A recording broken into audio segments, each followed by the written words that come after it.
Welcome to our 47th episode and the last in this series of Black Dance Stories. Here's a note about why we are here. Our dance world was pummeled by COVID-19, and Black dance artists are finding ways to talk about life during this time. Our world was further turned upside down after horrible events ensued nationally and globally, bringing attention yet again to the need for the Black Lives Matter movement.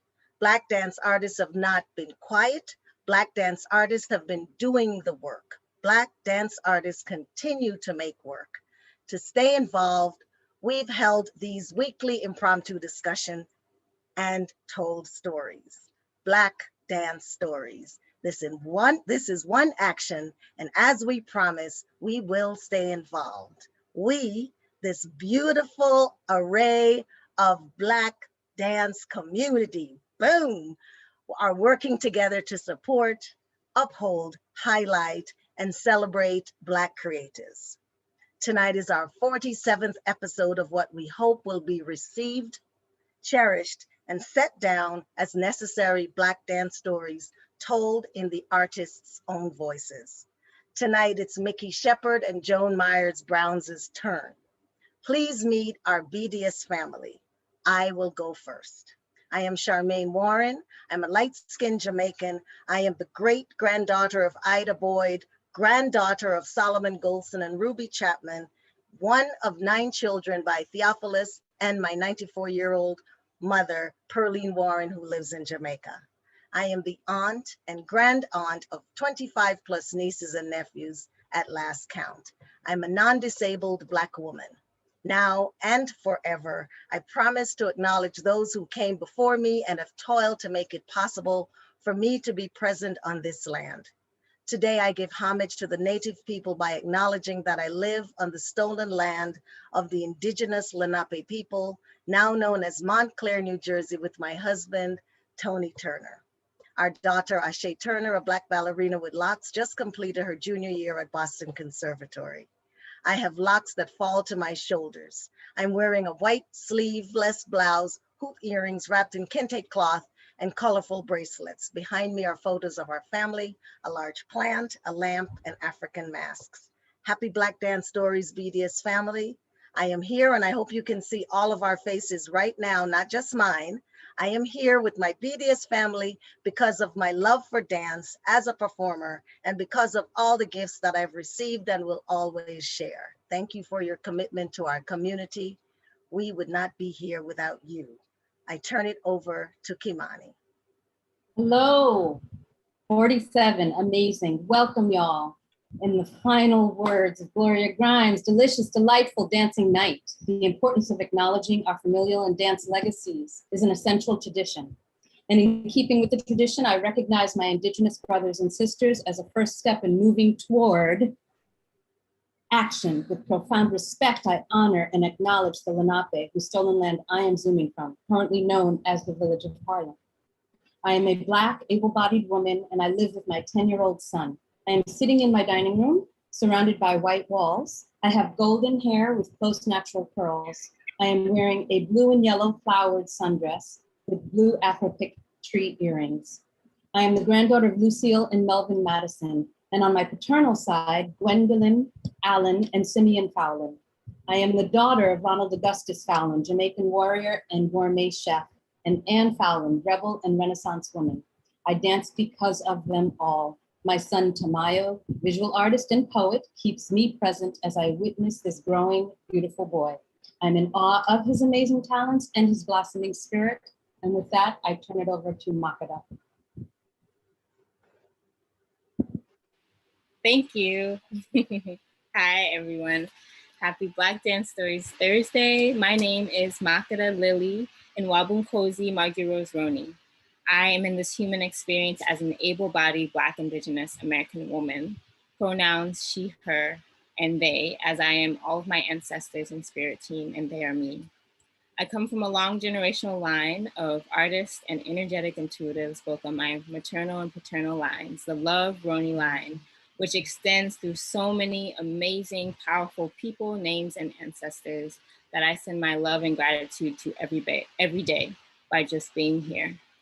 I am the daughter of Nia Love and Antoine Roney, sister of Kojo Roney, Zipporah Roney, and Tukwazi Love, all of us beautiful, powerful artists. I live in Harlem, New York, which was respectfully and harmoniously occupied by the unceded Lenape. I am a life, body, soul alchemist in which I turn ethereal matter into what we call dance movement, art, poetry, and whatever else my soul is called to channel and express love, light, and truth. I'm sitting here on a love seat, a beige love seat. Behind me is a white wall and a bookshelf with some books and a vase and some trinkets. I'm wearing a beige shirt. I guess it's a spaghetti strap shirt with a golden Hamsa necklace. I have my hair back in a ponytail with 2 curls in front of my face. And I pass it to Mama Renee. Thank you, beloved. Good evening, everybody, and welcome to BDS Thursday. My name is Renee Redding Jones, and I'm Director of Finance and Development for Black Dance Stories. I'm also the person you're in conversation with in the chat. I just want to say I am honored and just so pleased to have been a part of this community. Thank you for inviting me, my dear friend Charmaine. I am coming to you tonight from my home that sits on the stolen land of the Lenape people, known today as Teaneck, New Jersey. As I acknowledge the Lenape, I also want to honor my DNA and genetic heritage. I'm the granddaughter of Francis and Iselle Redding on my father's side, and Eleanor and Charles Moore on my mother's side. I'm the daughter of Emmanuel and Eleanor Redding, the mother to Jennifer and Jasmine, my greatest teacher, and Nana Nene to Dakota. I'm also the wife to my beloved of 36 years, Jerry, and I pass it on to Cynthia. Thank you, Renee. Good evening, everyone. I am so honored and blessed to be here with the BDS community. I am Cynthia Tate. I am the BDS publicist. I today acknowledge that I am on stolen Lenape land, currently known as Queens, New York. I am the daughter of Walter Tate and Greta Tate from New Orleans, Louisiana.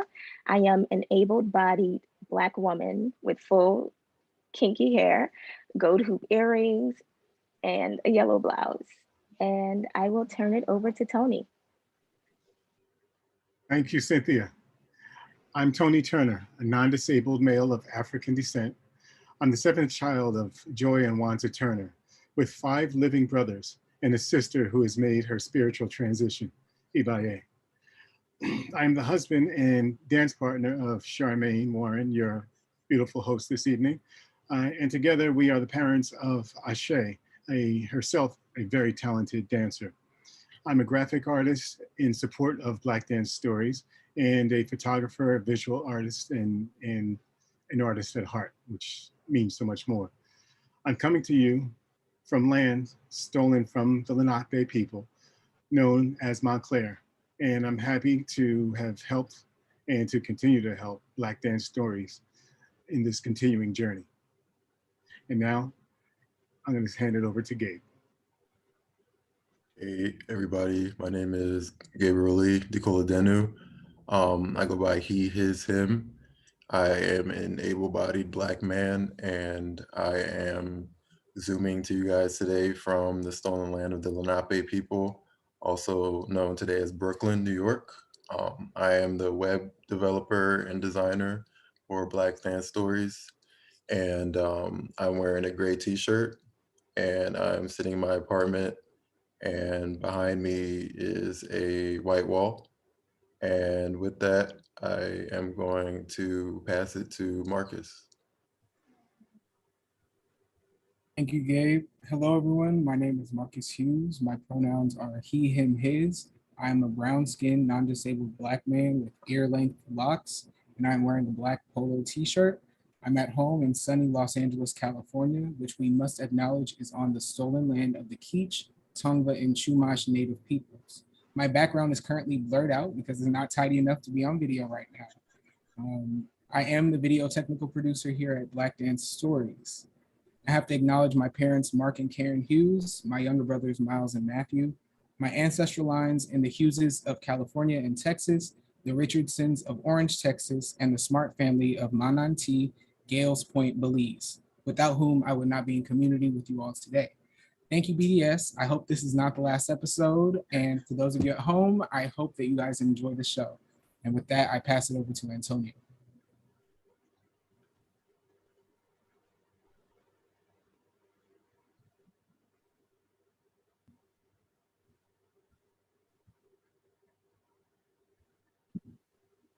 Hello. Hello, everyone. What's up, everyone? I am Antonio Burkett. This is my name sign. I identify with pronouns him, his, he. I'm a non-disabled Black male with cornrows. Right now, I'm living on lands that were stolen from two indigenous groups, the Anacostan and the Pescawatan, now known as DC in the Maryland area. So every week, I procured different interpreters for BDS. You'll see tonight two here, Sharuk and Tyree. They're fantastic interpreters. Really, that's it. That's me in a nutshell. And I'll pass it off to Fanta. Hello, my name is Fanta. I'm a dark-skinned Ivorian and Malian, daughter of Solimana Balo and Awakone, sister of Koloba Balo and Idrissa Balo. I'm currently in my new apartment wearing a white t-shirt with the gold chain gifted from my friend, and I have short brown hair that's transitioning into locks. I'm a poet, author, activist, and I'm interning with BDS under Kimani Folin. And I'm currently in Albany, New York, residing on the stolen land from the Mohican people. And with that, I'm going to pass it to David Roberts.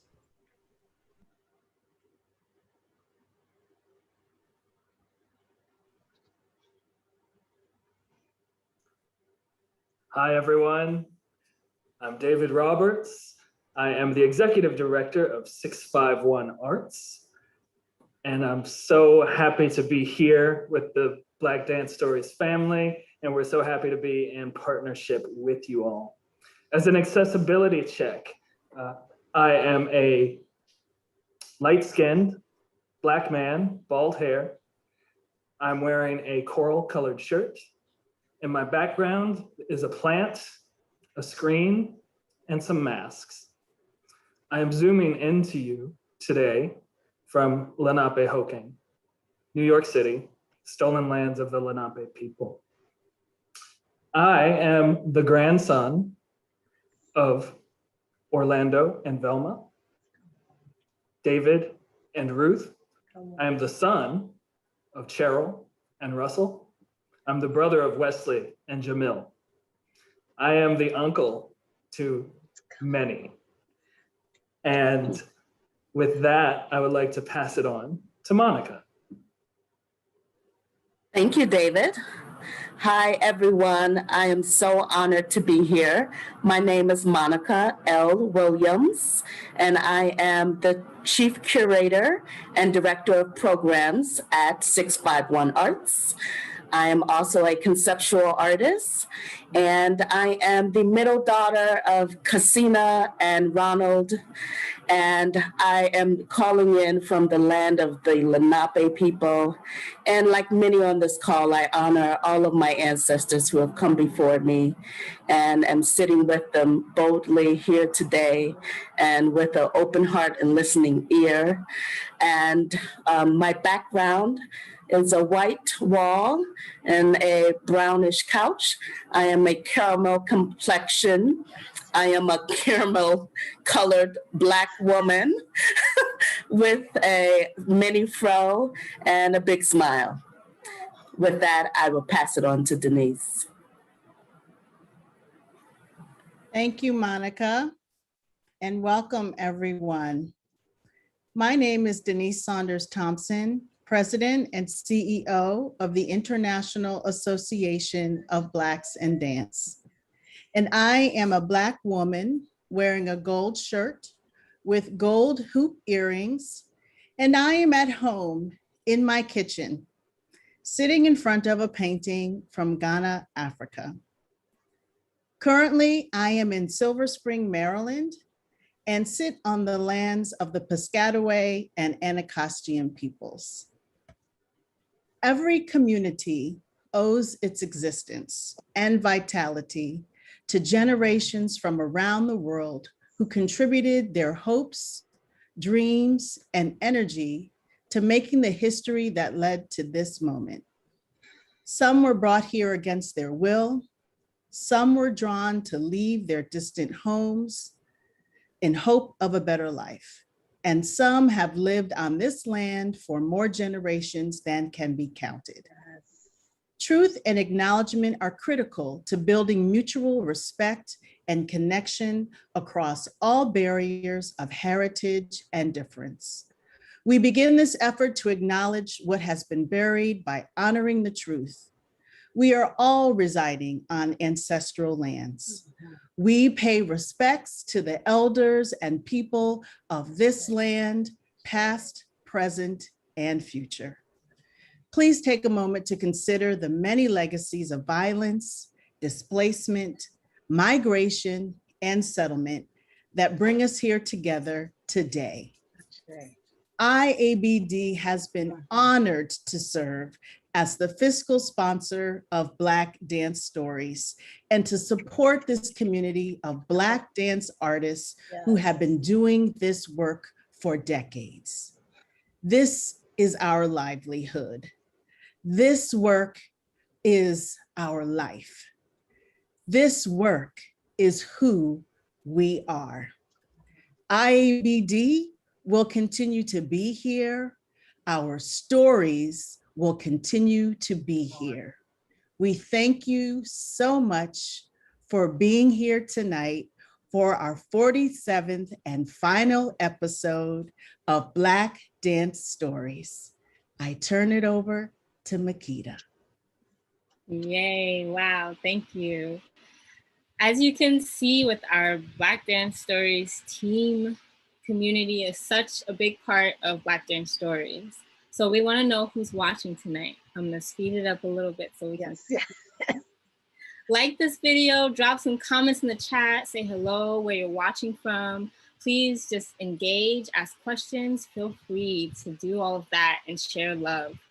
Also, please follow us on our social media, especially now within this time span that we're going to be on this hiatus. Our Instagram is @BlackDanceStories. Our Twitter is @BLKDanceStories. Both of our Instagram and Twitter links are in the chat as well as the description box of this video, so you can catch them there. And most importantly, please subscribe to our YouTube channel if you haven't already. We have this goal of making it to 1,000 subscribers, and we are almost there. I think we have like 960 subscribers. So like we're like right there. Please subscribe, follow us, share with your community so we can grow and hit that subscriber mark and more. We just always want to thank everyone for your continual love and support. Without further ado, everyone grab yourself your cup of happy, which could be wine, water, tea, juice. And we want to cheers to Black Dance Stories. Cheers. Cheers. And I pass it to Kimani. So quickly, I just need to say two more names that are part of the team. We have Makeda Smith, who is our digital media director, and Camille Lawrence, who is our archival consultant. So I want to recognize them. I also want to give a special birthday shout out to our team member, Renee Redding Joan. Happy birthday! Happy birthday! Whoop, whoop.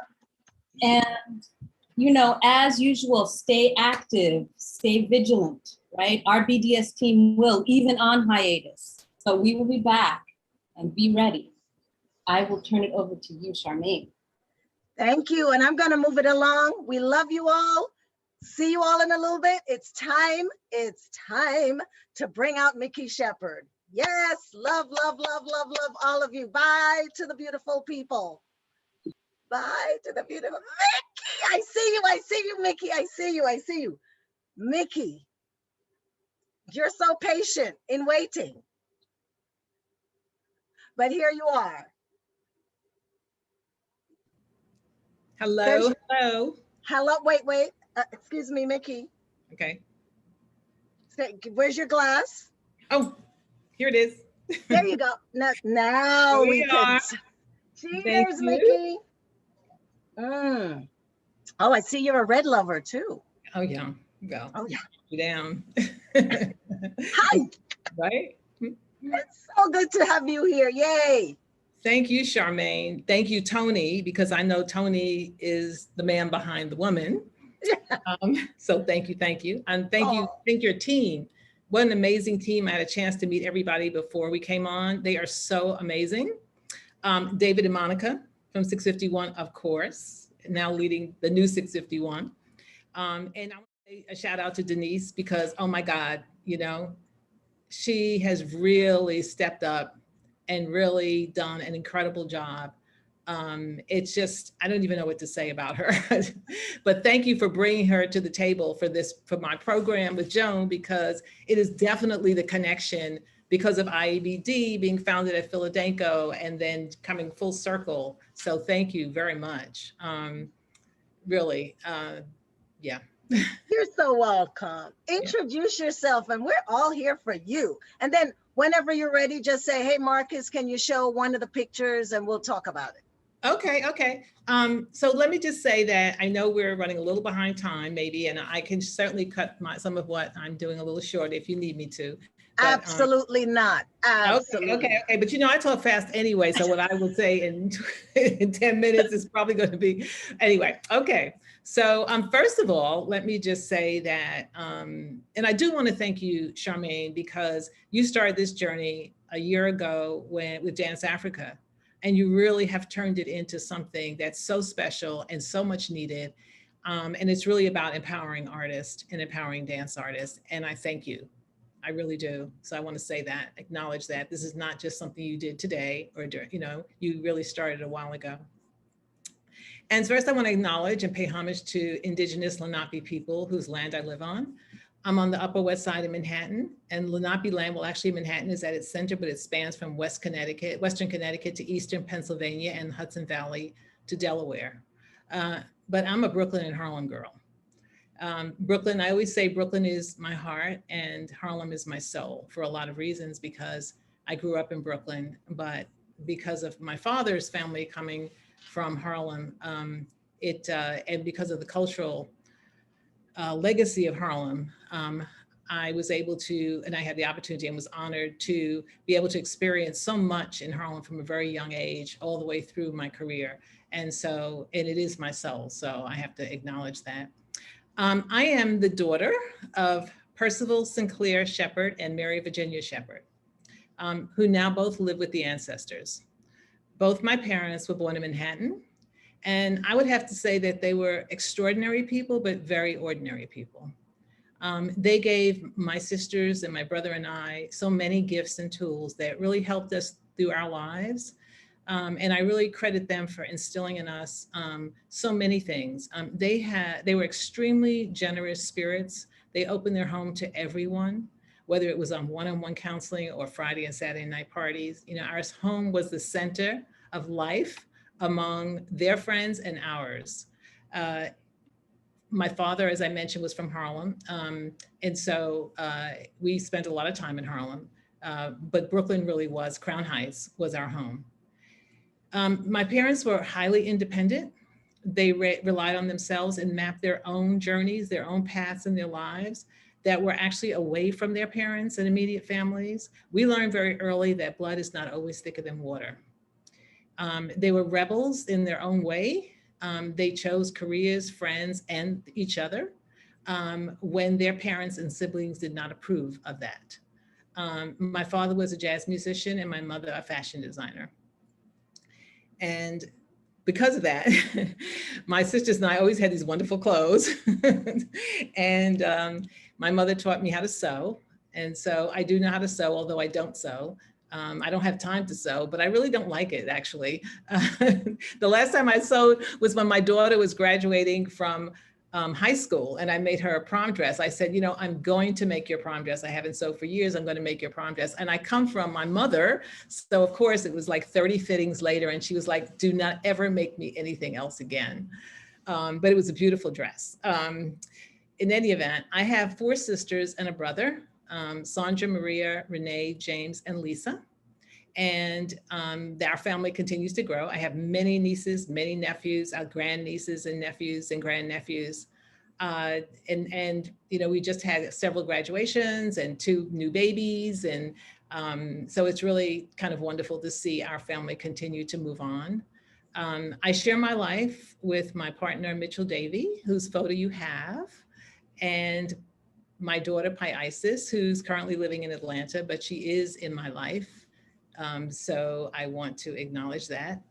And I want to say that I'm really grateful to Mitchell and my daughter Pi and my sisters and brothers for always being there and supporting me in every possible way. You know, it's very easy to float away in this life that we are in. And I really look to them to ground me in reality. And so I don't know if you want to show Mitchell's photo. Yeah, Mitchell's photo is up. Oh, he's so handsome. Okay, so there you have it. And now Pi's photo is up. And now Pi's photo, that's my daughter. She's wonderful. They're both wonderful, lovely. I will say this about Mitchell.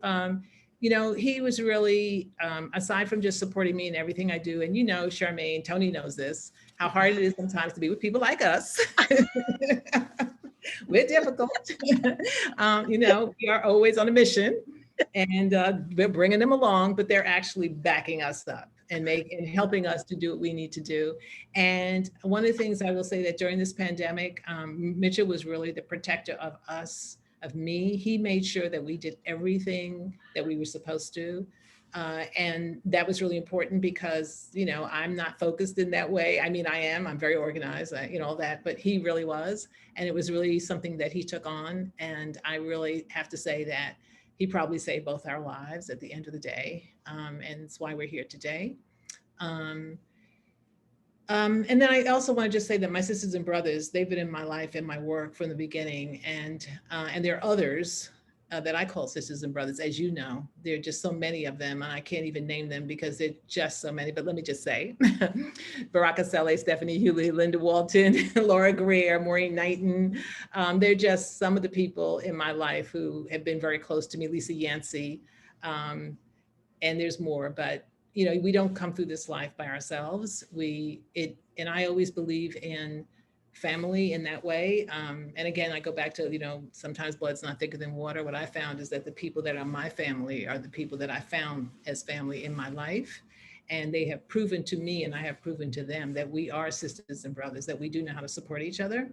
And so in my life, if I have been successful, it is because of my family, my immediate family, but also because of these people in my life who I could always call on at any time, and who have always offered advice, even when I didn't want to hear it, to help me. And I've done the same with them. And it's interesting, just the other day, I was talking to Laura Greer, and Laura said to me, you know, there's so many younger people that the sort of next generation of leaders, they're coming up.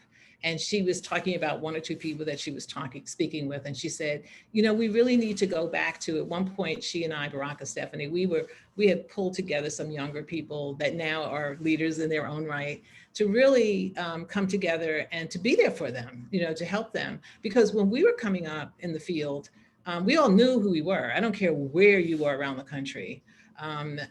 And there was an organization, I believe it was called Open Dialogue. I want to say it was Open Dialogue. It was based in Texas, but it was Native American, Asian American, Latin American, Latino American, and African American administrators from around the country who came together for a conference in Texas, and it may have been other places.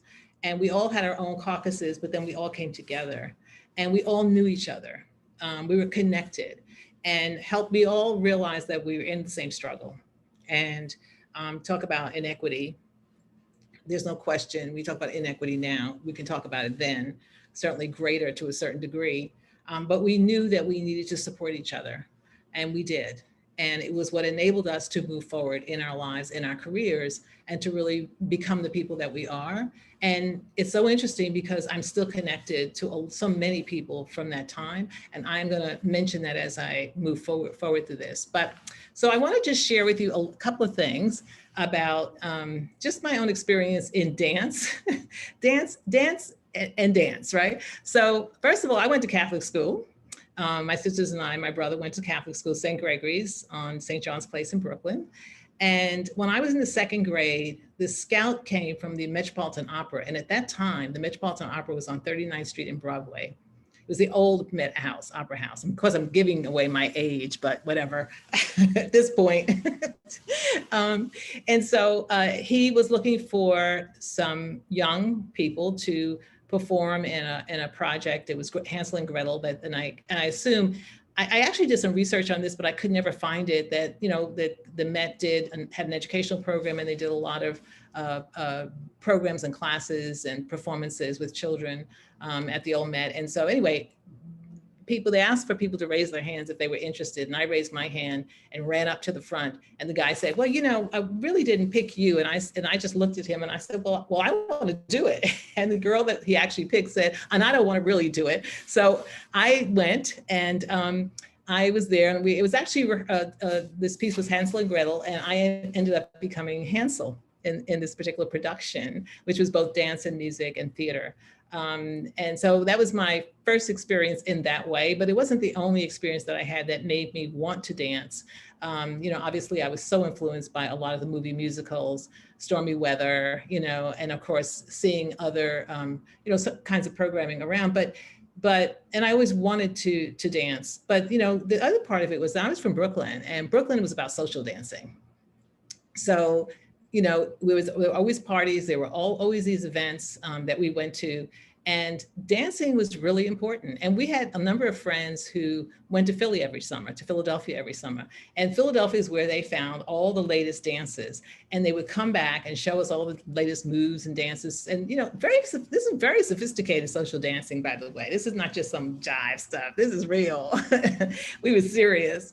And so I was a really good dancer, social dancer. In fact, Bernadine Jennings, who danced with Diane McIntyre's company, you remember Bernadine, she said to me when I first met her, when I went to Diane's studio, she said to me, oh, I know who you are. She said, you danced a lot when you were in Brooklyn. And I said, no, I wasn't a dancer. And she said, yeah, you social danced a lot. And it was like, okay, right, okay.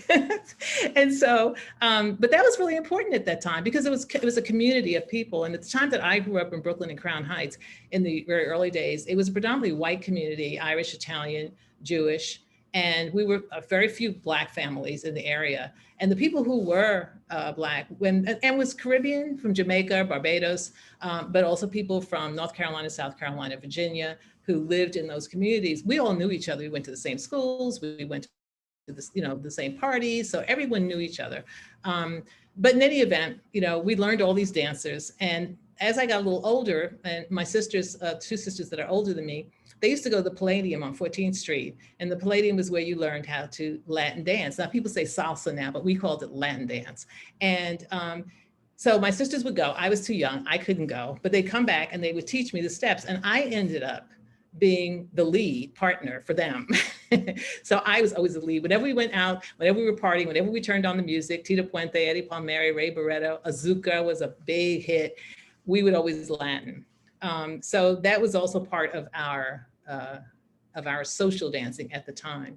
And then of course, when I had my daughter and she was younger, whenever we were cleaning the house, the music was on and we were dancing. So dance was always a part of our life, whether it was on my life, certainly in terms of the stage, or whether it was as an administrator, and also just in terms of social dancing. And I didn't really see, not that I didn't see the difference, but I understood the value of the social dancing that we did, and understood the value of, and watching my parents go to these dances on Saturday nights in Harlem at the Renaissance, at the Savoy, to see them, do that.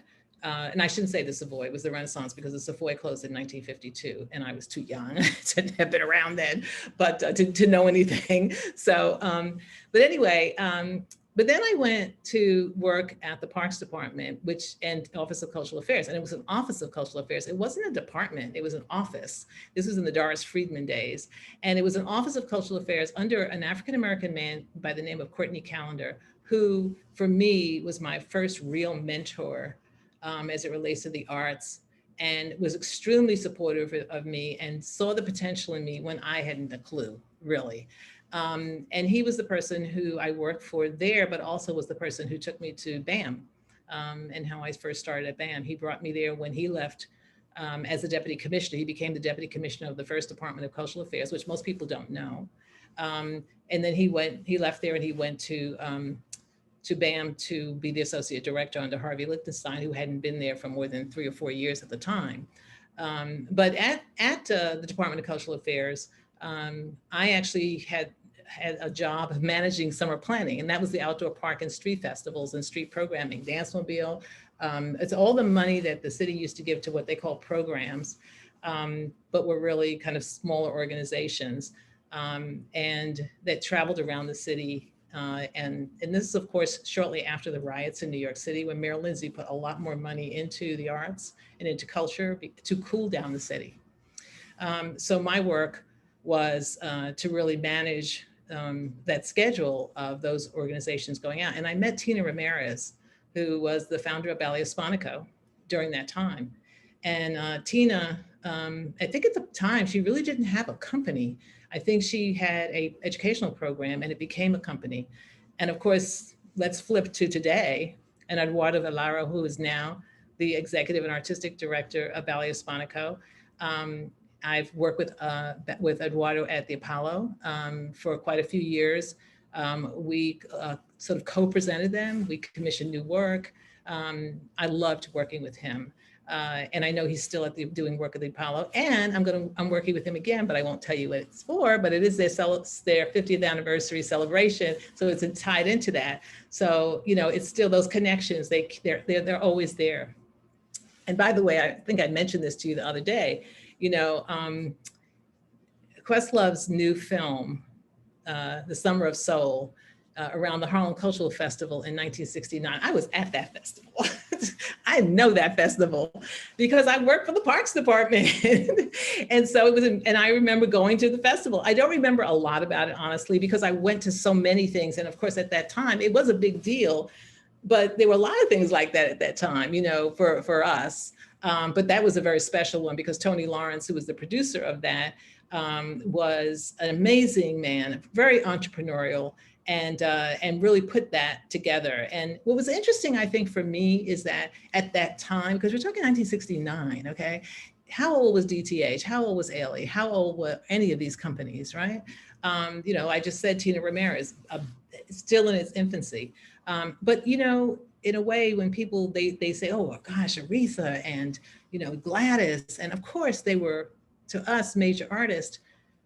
And people think about that now. But in 1969, yes, they were major artists to us, but they weren't major artists to a lot of other people.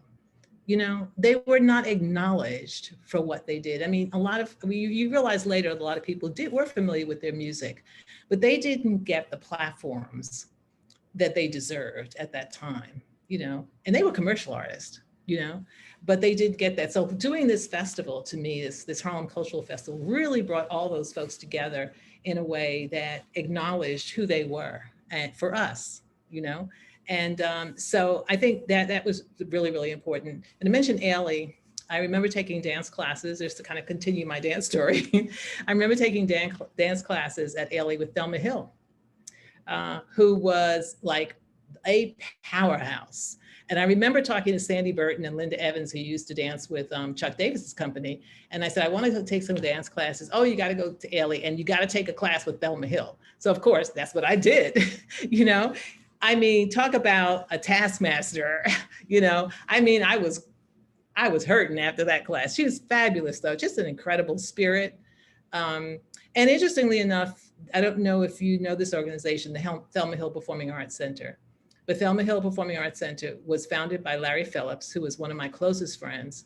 And he worked in Brooklyn out of, at that time, New York Community College that was based downtown Brooklyn in their auditorium. And he founded this organization. He named it after her, and he would give awards out to dance artists in her name. And I, you know, again, that's one of those things that was happening and probably under the radar of a lot of people, but honestly, and not getting the kind of support financially that, you know, others were doing, but doing amazing work and really creating this platform. So for so many artists, particularly Black dance artists. And of course, I also met Diane Harvey through that, who I just love. She's like my sister. Or Abdel says she's my other wife, who I love. And then of course I went to work with Diane McIntyre to help manage her company. And that was back in the 1974. I was working I actually had a full-time job at that time, working for an organization called Opportunity Resource for the Arts, which was the first search firm for people who were looking for work in the arts. And it doesn't exist anymore, but it was the first. And so I did that during the daytime. And then in the evening, I would go and work with Diane McIntyre. And the first presentation I ever did on a dance company was at the New Lafayette Theater. It was Diane's company, Sounds and Motions, Dance Visions, at the New Lafayette Theater on Adam Clayton Powell Boulevard and 137th Street, which as it turned out, you know, probably 25 years later, I bought a house on 137th Street in Adam Clayton Powell Boulevard. So, you know, it's always there. It's always coming back to you. And I took her company classes, and you happen to have a photo of me in her class. I was just gonna ask Marcus to bring it up. And Mikki, you're gonna hate me, but guess what? That's time. That's what? It's time. I mean, I'm done? Yeah. You're kidding. Didn't I tell you though? But I have one thing I have to say. You have to let me say it. Say it. And Marcus will pull, the picture is up. You're dancing. Oh. Yeah, with my little pom-poms. I look like I'm 12, right? I mean, can you believe that? I was in her class. I loved Diane McIntyre. I loved her class. I loved it. But I realized that management was really where I needed to be. So this is what I want to say, and I'll say it very quickly. Yeah, go ahead. And Auntie Joan can start coming in, as you say. Go ahead, please. The one thing that I focused on during the pandemic is certainly the work that I'm doing right now, which is about a new festival, and you'll hear about it as of July 15th, so you won't hear about it now. But the one thing that I did, which for me was the most important thing, was I spent more time with my daughter, not in the physical space, but talking and learning more about her work, her life, her dreams, and getting to know more about her. Her name is Isis, and Isis was the ancient Egyptian goddess of fertility, and was also known as the goddess of motherhood, magic, death, healing, and rebirth. And she's always been the most important person in my life. And to me, she's a magical person. She's reinvented herself so many times. She's fearless, she cares. She is really one of my heroes.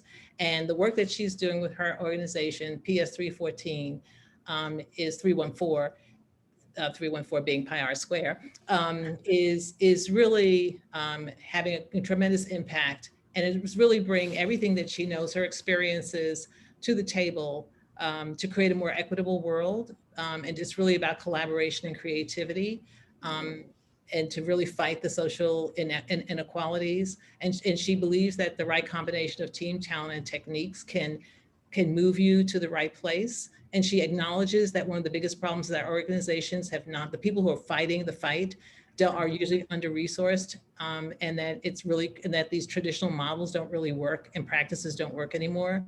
And so I want to acknowledge her because, and I'm happy that Ford and Mackenzie Scott are putting money into all of these organizations. But what she and I both know is that you can fill those holes, but please don't hang on to those old models. You really need to start to re-envision your organization and your business model for the future. And it's about empowerment and access. And that's what we have both learned, that's really what it's about. And so let me just say that empowerment to me in the work that I do has always been at the center of what I've done, and access, empowering other people. But it's not just artists, it's administrators, it's producers, it's presenters. and access. And fortunately, that leads me to the fact that my other hero is Joan Myers Brown. I know. So fortunate to have. But Marlisa, put your head back in, because it's the mothers and the daughters. Put your head back in. See? Right? Mickey's talking about Pi. And Mikki, you have to repeat it so we put it in the chat so people know how to contact Pi and know about her. Oh, yes. Well, oh my goodness. She will kill me because I really don't even remember. That's okay. So we'll find out. Her website is PS3, the letter 3, 1 ONE 4 FOUR. .com. And she's at 212-432-7727. I think that's right. Anyway, we'll get it right. We'll make sure it's in the chat Google correctly. her, it's by Isis, P-I-ISIS, Ankara, A-N-K-H-R-A. So that's where I'm talking about my life. That's my life. I know. And then there's my mother. And then there's my mother Brown, my mother, Miss Joan, one of my big heroes. And thank God I had access to her. And Joan, are we going to talk about how I first met you? Or I'm going to say goodbye. I'm going to say goodbye for a second. I'll see y'all. Talk. Be nice. All right. See you in a minute. Miss Brown. I think we're going to talk about that later. Oh, later you're talking. After this, we have 10 minutes and then you have 20 minutes where you have to talk about yourself. Oh, we talk now? Yeah. Okay, I got the, but leave it to me to get it wrong. Go right ahead. And leave it to me to help you along, dear. Okay. But I was talk about how we met. I was telling Charmaine that I was doing this tour for the Pennsylvania Council on the Arts around on audience development, these workshops on audience development. I think it was in the 80s, Joan. No, it was late 70s. Late 70s? Oh God, yeah. Please. And I went to every place that I went, Harrisburg, Philadelphia, Pittsburgh. I would be on that stage, and the one person in the room that my eyes would always go to was you. You were in every single city with your fur coat on and these big sunglasses and your hair all done up. And I'm like, well, who is this person? She keeps coming to these places and she can't live all in these places. And then of course we met at the last place, I think it was Harrisburg. And I think that was the start of a beautiful friendship and relationship. And it's been a many a year. And I tell everybody when I count my daughters, I count you in as one, but you're my go-to daughter. Whenever I need anything or have a problem or anything, I always say, let me call Mikki. But now I don't always have to call you because you call and check on me. So that makes me feel good. Yes. I have to. So Joan. Yes. So what do you have to tell the folks? Well, I was surprised when Charmaine called me because the first thing I said, everybody knows my story because I had to tell them so many times. And then when Brenda Dixon Gottschall wrote the book, everybody thought that was my book. And I said, well, I didn't write it. I have to wait. I'm not going to tell you the title of my book is going to be, but I had to wait till I got to about 90. And that's this year. I think about writing that book. But, I'm supposed to do the due diligence here and say, I am Joan Myers Brown. I'm the founder of Philadanco. Everybody knows the Philadelphia Dance Company. I want to make that clear because the Philadelphia Ballet just changed their name from Pennsylvania Ballet to Philadelphia Ballet, but the Philadelphia Dance Company is Philadanco. I'm also the founder of my dance school, which is 10 years older than Philadanco, which is 50 years old. My school is 60 years old, the Philadelphia School of Dance Arts in Philadelphia. And I started the International Conference of Black Dance Companies, which later became IABD, the International Association of Blacks in Dance. So I kind of feel like I have founder's disease. I'm always founding and starting things. But being with you, we knew then at that time that Black women, we weren't speaking up. And we pushed each other to speak up, make differences, and say the things that need to be said. I think about now they talk about DEI, diversity, equity, inclusion. back in 1962, we were talking about the same things, 1988, 1999. And I'm saying when the money is gone, the conversation stops. So I'm seeing now that some of the money is coming to us. So maybe we don't have to fight so hard, but it doesn't change that here we are with artists trying to make art and trying to be seen. And we're still doing the same conversation, Mikki. And then when I call you crying, I don't know why I can't get some money. I don't know why. The same story. Here it is 60 years later, and we're saying the same things. You're making the same statements and making the same conversations. Then here comes your daughter. Then I got my daughter, Marlisa, who's here with me because, you know, I'm a computer idiot. I have to say, Marlisa, turn this on. I came here today. I'm supposed to say where I'm at. I'm in Daytona Beach, Florida, at her new home that she's building from the ground up. Said, Mom, you got to come to Florida. I said, well, I got to be on Charmaine's program. Can I do it in Florida? But here I am in Florida, and it's the land of the Tamukwa tribe, which is also known as the Water People. And then I live in Philadelphia, Pennsylvania, which is the former home of the Lenape. And in Philadelphia, the Black people call it Lenape. So, you know, I feel like I'm a person of the world, you know, and I try to make sure that my job and the things that I do involve the world. I'm the granddaughter of the Reverend James Lincoln Lewis, who came from Sri Lanka. He came to the United States. He was brought to the United States to help build the railroads. And while he was here, he married my grandmother, Josephine Lewis, who was the Black woman he met in New Jersey. That's on my mama's side. On my daddy's side, my grandfather is Charlie Myers. He was a Black man. I have no knowledge of his history at all, but I do know that my grandmother, Maria Sturdivant, was a German Jewish woman who passed for Black so she could marry my grandfather. I'm the mother of 3 beautiful daughters, one being Marlisa, who has got my back, shoulders, along with you. Make sure that I don't say the wrong thing or do the wrong thing. I told her today. Joan, you know, we haven't done a good job of that now. You know that, right? I told her already, don't tell me to shut up. She said, I'm not going to do that today. I have a nephew who's a doctor, and he says I can live with him when I retire. And he's going to tell everybody, don't talk to her because you never know what she's going to say. So today, Charmaine, I have to tell you, you never know what I'm going to say. I have 3 beautiful daughters. I have 6 grandchildren. They all live in and around Philadelphia. My mother was Nellie Lewis, who was a research and chemical engineer. She was in college taking chemistry, and it was during the war, and they needed people to take jobs, and women had to take the jobs the men were leaving.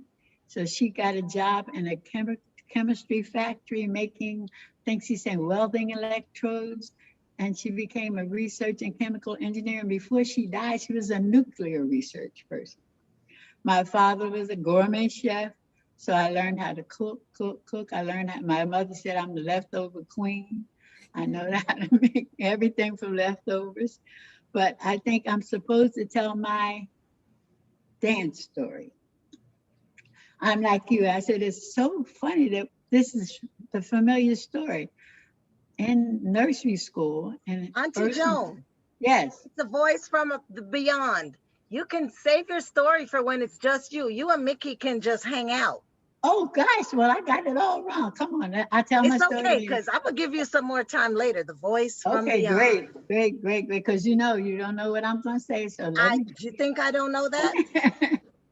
Go ahead, Mikki. Take it over. I'm listening to you. You know, I'm listening to you. Listen, I think the thing about you, Joan, is that you speak truth to power. You know, you do tell it like it is. And a lot of times people don't want to hear it. Sometimes even me, you know, when you've called me or we've had our disagreements, and we do disagree sometimes, but we love each other. But we learn from each other. We learn from each other all the time. I mean, I don't know how many times I've called you or you've called me and said, am I crazy? Am I crazy? Did you just hear this?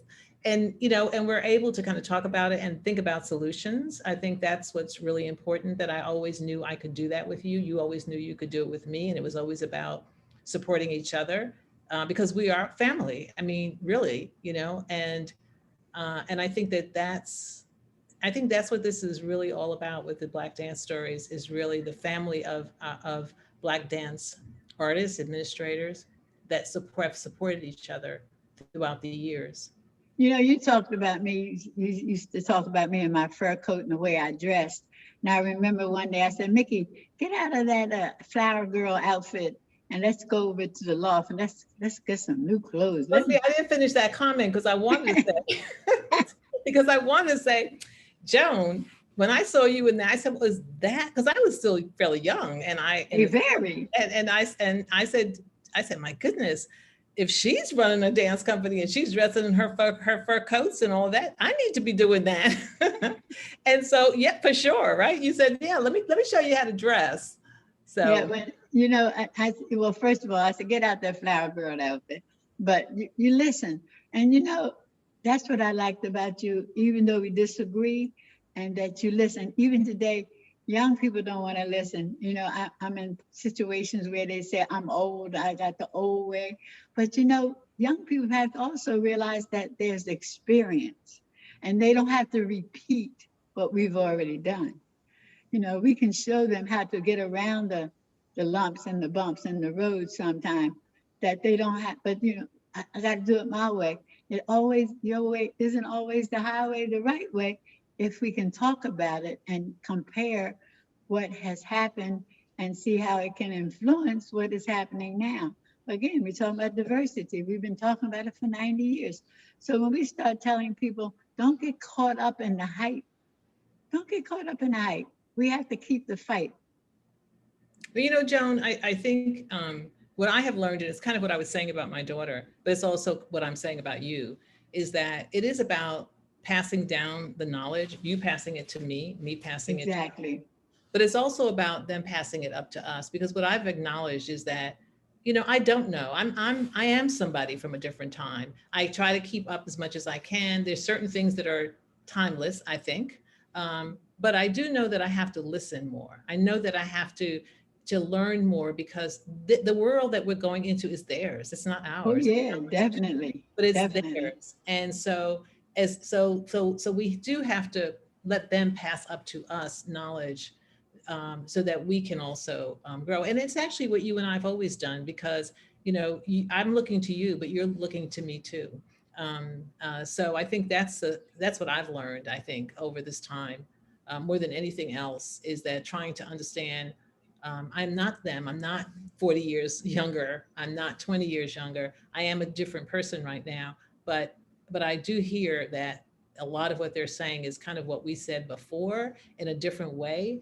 But I will say this to you, and I think it's what you've just said, is that you and I have been through many cycles of minority, multicultural, cultural diversity, DIE. I mean, we've heard a lot of things. And the reason that those things exist is because there's usually some money attached to it at a different time to right some wrongs, but then it fades away. And then we see it coming back up again, and then it fades away.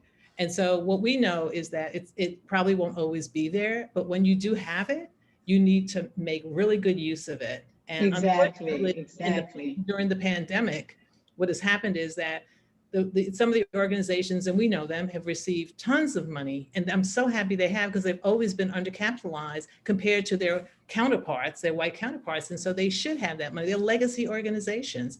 They have sustained themselves by hook or crook. But what I do know is, and they're going to have to fill some holes, because the pandemic has dismantled so many things and devastated so many organizations. So they're going to have to use some of that money to fill some holes. But I hope that what they do is say to themselves that I need to think differently about what I do going forward, and how can I use some of that money in a very different way that really takes me into the future, that takes me into a different way, and don't rely on the old models, the old practices.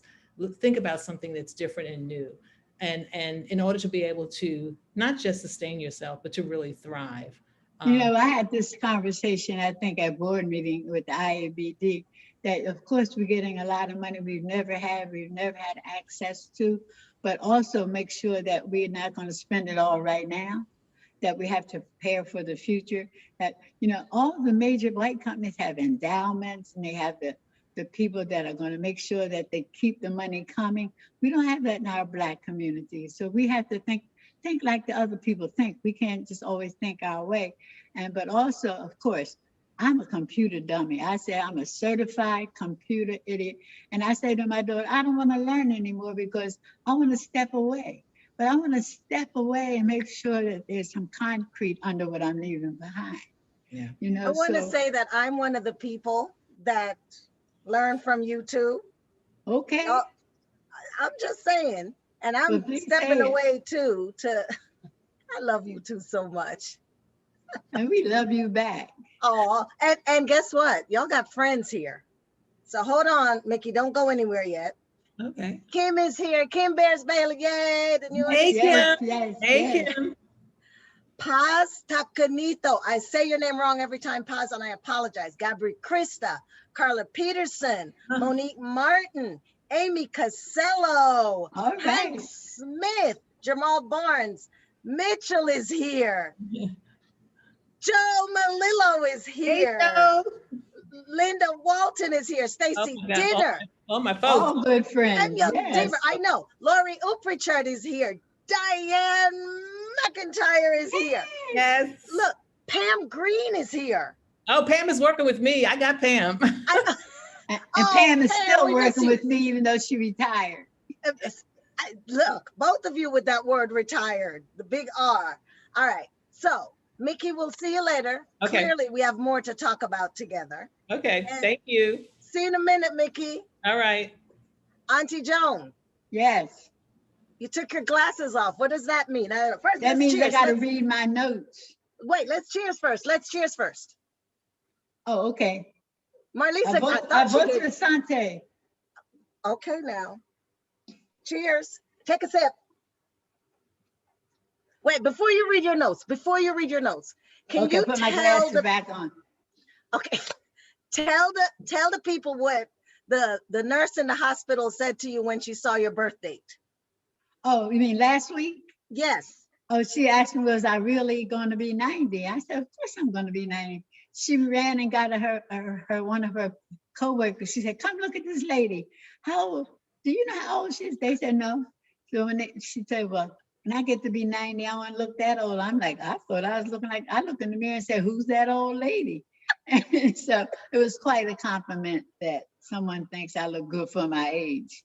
I'm trying to hang in there. I said, all that oatmeal my mother made me eat paid off. I guess it did. Okay, now take your glasses off and read your notes. Well, some of it I don't have to read. I already talked about my grandfather, my grandmother, and I want to talk about the fact that I'm supposed to read. I'm an able-bodied, 89-year-old, brown-skinned, single woman, the wife of 3 ex-husbands, the mother of 3 beautiful daughters and 6 grandchildren. I said that before, right? Yes. I live in the land of the Lenape Indians, but Black folks call it Lenape. So I live in Lenape, which is Philadelphia, Pennsylvania. I'm currently in Daytona Beach, Florida, where my daughter and her husband are building a winter home so that I can come go to the beach every winter instead of running off to some island. And it's the home or the former home of the, I gotta say this right, Tamukwa tribe, which is called the Water People. In Philadelphia, the Lenape land is the Forest People. And I'm wearing my favorite gold, one and only gold earrings that I've been wearing for 60 years. I got on my black frame glasses when I don't need to read. I have on my black Ralph Lauren sweatsuit that my daughter bought me so I'd be warm on the plane. I was born in Philadelphia, Pennsylvania in 1931. I'm blessed, blessed, blessed. I want to tell my story because it reminded me of when Mikki told hers. When I was in the 2nd grade, I went to an all-Black school. I lived in the Black community. I went to Black everything. And at my school, the 4-H club used to come and do plays for us. And, and in America, back in the day and still today, the lighter-skinned people separate themselves from the dark-skinned people. So whenever they would have a play, the little light-skinned girl with the pretty curls got to be a princess. And I was always a flower or a teddy bear or something. And I said, when I grow up, I'm gonna be the princess. So I always want to make sure that I'm the princess whenever I do, and I'm gonna do good and make sure that I get the credit I'm supposed to get, not because of my color, but because of what I can do. So then I started dancing when my mother took me to a neighborhood dance school. One of the ladies in the neighborhood had a school, Esha Marie Dorsey, and one of her students, Sidney King, started a school along with Marion Sujet. So even from the time I was 7, I studied with Sidney King. When I got to be 16, 17, I still studied with Sidney King. So I always was involved with dance, but when I was 7, I lost my ballet slippers, and they cost $1.50. And my mom said, no more ballet lessons because I can't buy you any more ballet shoes. So I really didn't get interested in dance. I liked the dance. I used to go to the movies. I would see Dorothy Lamour doing the hula. So I taught all the kids in my neighborhood how to do the hula. And I would do a show on my porch for the neighbors, and we would do the hula because I thought I was Dorothy Lamour. One thing, I didn't have that long, beautiful hair like Dorothy Lamour. But when I got to high school, my gym teacher said to me, she thought I should dance. And I'm like, dance? I can dance. You know, I was doing a hucklebuck and everything that my mother said you're not supposed to do. And so she said, no, come to the ballet club. I said, ballet? Then I remembered that I had some ballet training, but I went. I was the only Black girl there, and I didn't know anything about ballet. But she encouraged me to stay in the club, and I was following my can off. I had no idea what I was doing. I jumped when they jumped. But I met a girl who would come to school with me early in the morning. I never forget her, Virginia Cherigian. And she would teach me her ballet class that she learned the night before, because in Philadelphia, no schools were taking colored. I've been colored, I've been Black, I've been Negro, I've been African American, I've been all those things. But at that time, they didn't take colored kids into the white schools. Fortunately for me, she taught me everything that she learned the night before, so that when they started with the terminology, I could kind of follow. So that's how I really caught the bug. I caught the bug to be a dancer, and I asked my mom, and she found the Sidney King, Marion Sujet School. And subsequently, those two ladies separated. All the little light-skinned girls went with Marion Sujet because she looked like she was white, and she passed for white, and she got opportunities for the kids that we didn't get over at the Sidney King School, where all the brown-skinned kids were. But there I got an opportunity to teach some other youngsters what I learned from my girlfriend. That's when I taught Billy Wilson. I convinced Billy Wilson to put on his first pair of tights. And I told him if he danced with this little girl he liked, Jackie, that if he put on those tights, I would teach him a ballet dance. That's how he started. And Betsy Ann Dickerson, who was the first Black ballerina at the Radio City Ballet. And so many of the kids, I got an opportunity to teach what I knew. So we had a good nucleus of dancers. But then Sidney Marion, when they separated, she had a core of dancers. Dolores Brown was with her group. And Dolores Brown and Francis Jimenez. And so we had sort of a friendly competition, so that our schools, when we got together, we danced for the Christmas cotillion, and we'd all try to outdance each other. And that's when I became enamored about Dolores Brown. So when I opened my school, she was one of the first people I called, come teach for me. So I'm gonna skip ahead. When I tried, after my school was 10 years old, I started my school in 1960, and even though I had done nightclub work, I danced with Pearl Bailey, Sammy Davis, Cab Calloway, all the Black nightclub shows that went to the top-notch white clubs. Because I was thinking today on my way to Florida, I danced in Miami Beach 3 or 4 times with Pearl Bailey. I danced with Cab Calloway. I danced with Larry Still, all over there. And I haven't been here since. So, I don't know if I think South Beach is more open now and that our Black folks can go over there. But I had a pass in my wallet that I could only go to the South Beach with that pass. But skipping ahead again, I had an opportunity to see if I could get my kids involved with dance. And I sent them over to the Pennsylvania Ballet, and they would bounce back to me because I had beat them up and tried to make sure they knew their ballet when they went to try. And they came back saying, they don't like us. They don't want us. They don't correct us. They don't talk to us. And I said, well, go to New York, go to California, go somewhere else. And, those were the days when girls didn't just go home, go away from home. You left home when you got married. You left home when you went to college. But they didn't leave home to dance. And so I said, well, maybe if I start something for my girls that I taught and give them an opportunity to get better, because the Lynx, the AKAs, the Zimbabwe's, and all always wanted someone to dance for them for free. And I said, we get the experience and they'll leave. Well, my first group of dancers stayed with me for 8 years. And the first one to leave was Janice Lindsay, who went to Alvin Ailey. And I would say, Alvin Ailey, I started thinking it was the farm team. Philadelphia was the farm team for Alvin Ailey, because every year, 2 or 3 of my dancers would end up in Ailey. Right now, I think 3 dancers, Hope was one of them, that stayed with me 5 or 6 years. Then they get transitioned to Ailey. I tell them, don't leave, don't go out, go up. So when you leave Philadelphia, the place up is Ailey.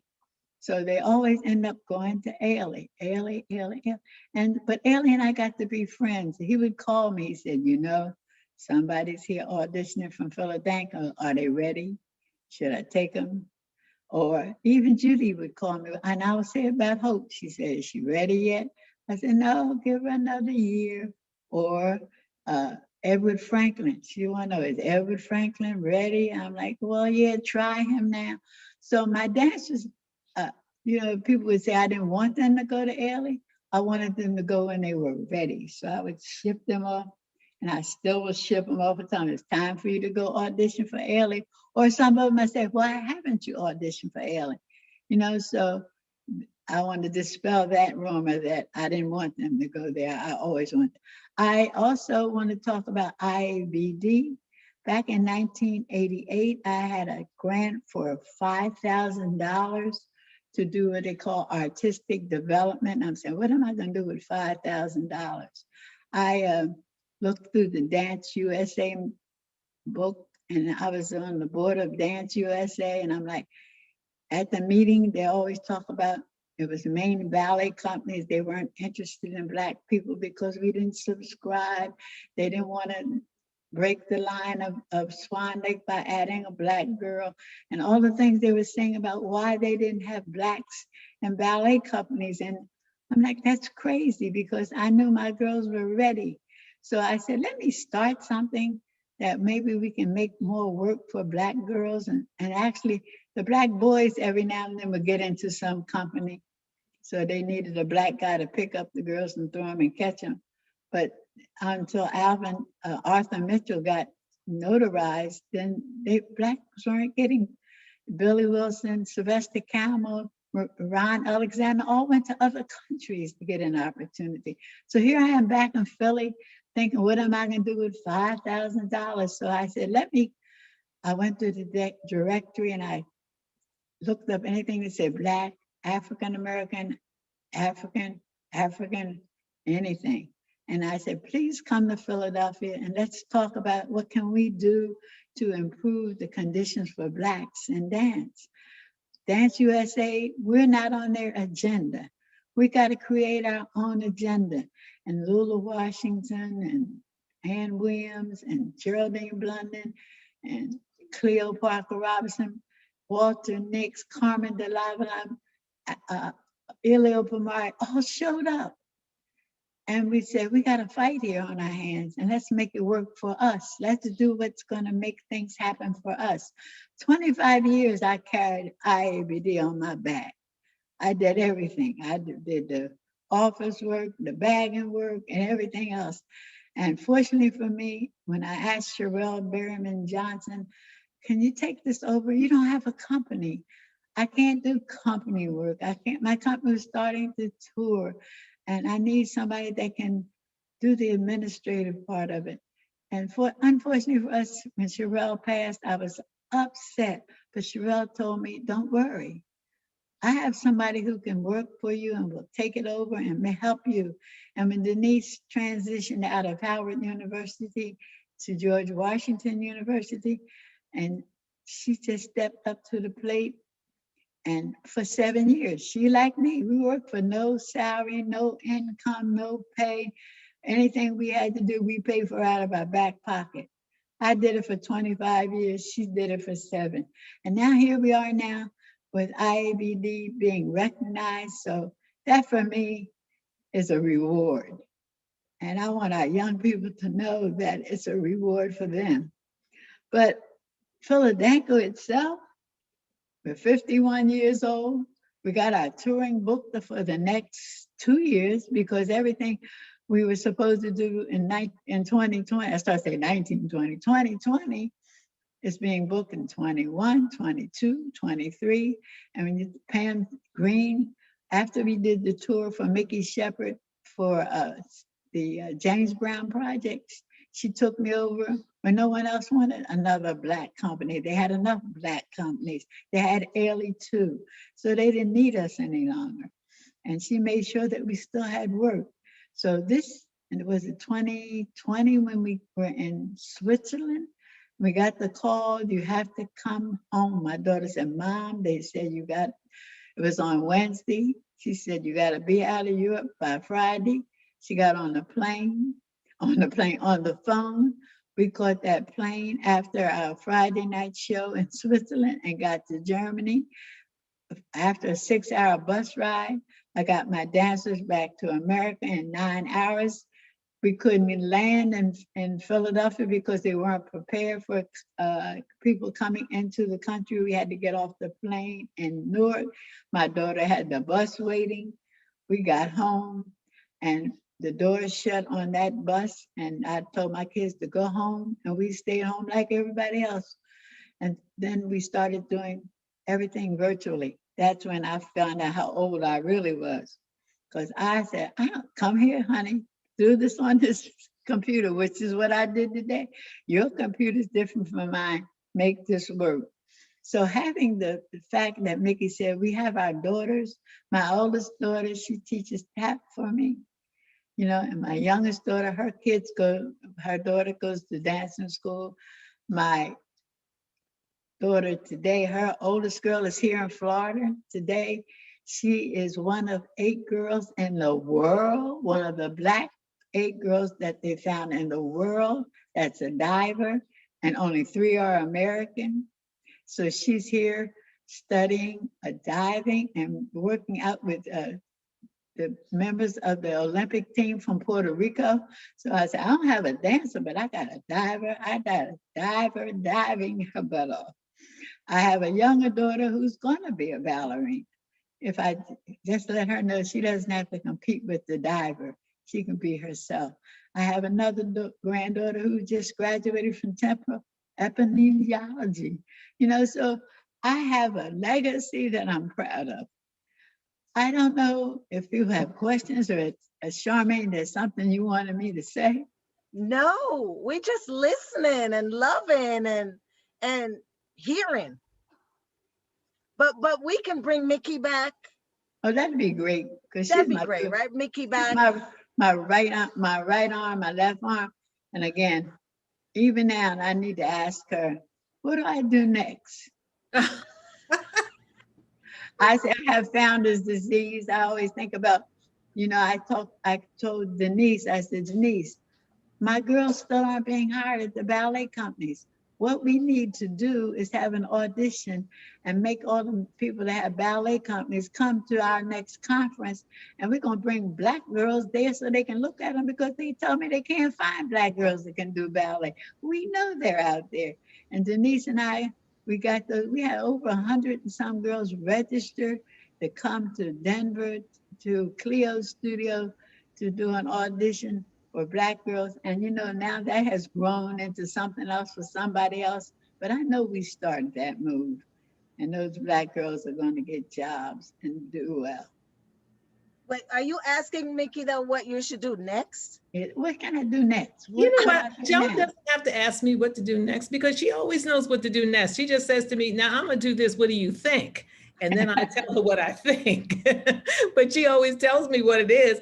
As you can hear, I mean, she has been a pioneer in so many ways. I mean, it's just, you can't even, I mean, I worked with her on a plan once and just digging into her history and all the things that she has done as a first. And what's amazing to me is that Joan is probably, well, she's one of a few, she's unique, but there are so many people. Wait, but we're not skipping the fact that you are also unique, Mikki, right? I'm just saying that again. Yeah, by all means, by all means. But you know, but I think the point I want to make is that Joan has always had something to say. And you know what I mean? And IABD has always had something to say. And all these people have always had something to say, and it was right, but nobody asked them. Or they weren't. I'm going to cut you off. That's what's important is that you have to, you know, we have to have that voice. We have to provide that platform for those voices. And that's why for me, Charmaine, what you're doing, I mean, you've taken the ball and run with it. And what you're doing is so important. I mean, you've created this other platform. I read the piece in Dance Magazine, New York Times. I mean, you know, your voice is being heard, but you've been saying this for such a long time, you know, but I'm so glad that people are acknowledging, you know, who you are. And I thank Joan for building that foundation for us. You know, I was choreographing for nightclub shows. And my boss said to me, and yeah, here's Joan, always got something to say, Myers. You know, so I kind of. Wait, that was your middle name? No, that's what he called me. Always got something to say? Joan always got something to say, Myers. Because I was one who would fight that the rest of the chorus girls and all of us should get treated right, you know. And if somebody doesn't speak up, sometimes you agitate and get on people's last nerve, but sometimes you got to speak up. You got to say something to make shit happen. Oops, excuse me. Now, we knew that was going to happen. You know, sooner or later, I said, you never know what I'm going to say, but you got to speak up. And people are angry with you when you speak up or offer your opinion. They don't want to hear it, but I'm talking, even if you're 15 years old, you got to say it. So, wait, I'm gonna shut up. No, we're listening to you, but I got to tell you, some more people came in later on, and we got to make sure we give them their big up. Auntie Ann is here, of course. Ann Williams. Yes, my sister. I know. She told me about you two texting each other about the show. We'll talk about that. Michaela Fenton. Norton Owen is here. Yes. Kim Gadlin and Georgiana Pickett. Yay.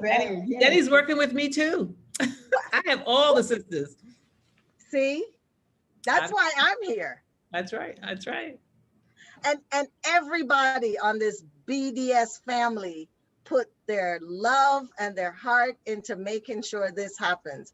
I wish I could take all the credit, but it's all of them's. And Kimani wants to read some comments that have been coming in because we're almost at time. All right. Well, Joseph Melillo said about you, Mikki, you are an amazing archive of New York City art and culture, and you need to write about those years. Important, says Joe. Diane McIntyre says, yes, Mikki, helped launch me into the dance world, New York. I am forever grateful. And Auntie Joan, oh my goodness, the love is pouring out all over the chat for just how you are an icon. And, you know, there's so much here. They love you. It's all love. Don't you go anywhere. We love you too much. We need you. Yes. Let me just say thank you to Joe and to Diane. They are really part of my family and have been for a long time. from the early days. I've known both of them for a very long time, and they both have been extremely supportive. So in addition to me working with them as a colleague, they have been extremely supportive. So thank you. I love them both. But that goes for, I have to back that up, Mikki. Joe took me to Monaco for the first time, and Diane and I are like sisters, yes. It's all connected. More shout outs. This is when I ask you if there are more people that you want to shout out. Oh my, oh goodness. Well, while she's thinking, I have to shout out to Kim Beers Bailey, because I'm handing over the artistic direction of Philadelphia to her. She's been with me almost 40 years. She's another one. I said, why don't you go to Ailey? She said, I'm happy here. This is what I want to do. And of course, my blood sister, daughter, cousin, friend, everything, road runner, Marlisa Brown Swint, can't live without you. And even my ex-husband is here today, so I had to even be nice. Thank him for giving me a beautiful daughter. Anybody else, Mikki? I guess I want to shout out to my family. I just have to, because I know that they're the reason that I sit here today. Both my immediate family and my extended family, Mitchell Pye. It just is. And I am so fortunate to have people like you, Charmaine and Joan, in my life. It really, and we are so connected, and it's because we're able to share and able to look to each other for advice that enables us to continue to move on. So thank you again. You're welcome. And Kaisha, remember you were talking about mentorship? Kaisha, a woman of color in the arts. Yeah, absolutely. Right? She's another one who actually, a pioneer, took something from nothing and made it work and made it happen, and sitting in the right place at the right time. Yeah. Did you want to say something, Kimani? Yes. And quick, the Wonder Twins. Oh, right. Wonder Twins. They say hello. They said, please tell Mikki hello. So I just wanted to make sure it's in the YouTube chat, so you both can go back and look through the beautiful comments. The Wonder Twins were in my show at the Apollo Club in Harlem. Yes. Which is so interesting, because I just want to say this, is that it's doing that work at the Apollo reminded me of the work that I did in the early days at BAM, when I did Steps in Time, the dance festival, with the Nicholas brothers. So, it really goes back, so it's like full circle again up to the. As Auntie Joan said, she's not retiring, she's moving over. Yeah, I didn't move out, I moved over. Mikki responsible. She's forgot to say, she's been a presenter, because she's presented Philadelphia on many projects and took us around the world and across the country. And also the 5 women of IABD, my sisters who we call the founding members of IABD, because they came to join me when I did the first conference, said we got to keep this going. And they were supportive for 5 years. So Ann Williams, Cleo Parker Robinson, Lula Robinson, Debbie Blunden, who is the daughter of Geraldine Blunden. IABD's shoulders stand on us. I'm telling you. Yeah. Well, y'all, it's time. One shout out to Joan for her producing some of the best dancers in the world. And I say that without a question. One, because everybody used to sweep in Broadway shows, you name it, used to sweep. She talked about Ailey, sweep in and steal her dances, as we used to say. She always stealing her dances. You said, oh God, they stole 3 more of my dances. But as she said, she groomed them for going forward. But I will say, when I did the James Brown project, I had 8 or 9 choreographers, totally different choreographers that coming from very different dance styles to create work. And the only company that I wanted to have was Joan's company, her dancers, because they could do anything. And if you look at the reviews for James Brown, the James Brown project, Get on the Good Foot, every single review talks about those dancers, that they could do anything. Yes. I tell them that if they ask you, can you do an eyelash stand? You say yes, because if you don't know how, when you come back, I'll teach you. On that note, I love you so much. You crack me up. All right, so we have to say goodbye. And this is the last of Black Dance Stories. We'll see you in another iteration. I'm gonna pass it to Mikki for a second before we say our final goodbye. Yay. Thank you. Bye. Wait, don't go anywhere. Okay. Thanks so much, everyone, for being here with us tonight for this final episode. A reminder to like, comment on this video and all the multiple videos on our YouTube channel. Subscribe, follow us, share with your community. Let's grow, let's continue to grow this community. We are not finished.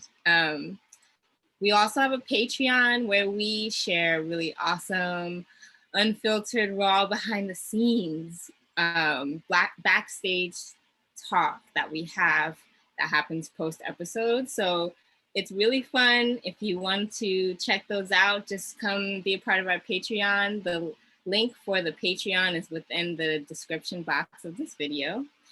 And lastly, a huge thanks to our co-presenting partner, 651 Arts, for helping to make Black dance stories continue to happen.